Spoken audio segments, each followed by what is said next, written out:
Karag! Welcome back to my vlog. Isang magandang gabi sa inyong lahat mula dito sa Lasak City. So habang naghihintay ako dito na maluto itong hapunan ko, specialty kong gulay, nako, eto na nga ang masasarap na mga chismisa na pinag-uusapan ng mga active na mga chismoso at mga chismosa sa social media. Of course, hindi natin tatantanan ang ating mga kapitbahay.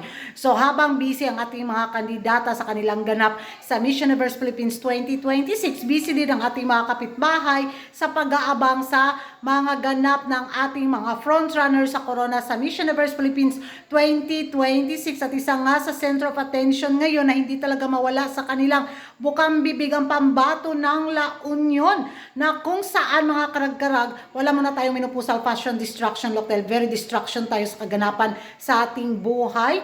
At nako, nakahanap na nga sila ng ipangtapat kung sakaling manalo si BMW bitaw sa Corona sa Miss Universe Philippines 2026. Ang itatapat nila walang iba kundi yung nakalaban ni Maring Ima natin sa Miss Grand International 2025 na si Maring Vena nila. Si Maring Vena daw ang makakapagtalo kay BMW kung sakaling maglalaban ang dalawang ito. Mas speechless galore man punta sa confidence nila mga karag-karag. Pero hindi natin alam yung kapalaran ng tao, di ba? Baka doon nga sa Miss Universe din nababagay yung malakasan nilang half vampirang na si Maring Vena na lumaban sa Miss Grand International 2025.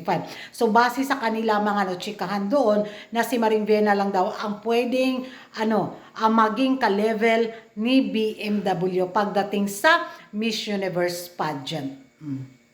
Kasi well spoken daw si Maring Vena, pagdating naman sa katawan, mas sexy. Yun nga lang daw, hindi daw masyadong katangkaran, yun daw yung lamang ni Maring BMW. Makapanghinuktok yung kung pina 1/4 mga karag-karag. Grabe yung nila ba, atake, bitaw nila. Well, yun, wala siguro silang ibang maisip na pwedeng ipangtapat kay BMW, kundi si Maring Vena nila, na kung saan naging iskandalosa at nagkaroon ito ng iskandalo doon sa naging kaibigan niya ba, yung nag-away-away, bitaw sila sa mall.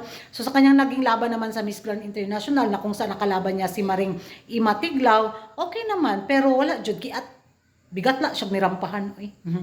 Baka sa more on training siya sa kanyang pasarila, pwede naman siyang isabak na mga taga Milky Way sa Miss Universe, diba? Pero kung ka-level siya ni BMW, magiging reaction ko mga karag-karag, ambot lang, ewan ko sa inyo. Wala akong magiging komento mga karag-karag sa maging ka-level niya si BMW. Murag, labaw yun si BMW o 1,000 paligo. Yun yung magiging reaction ko.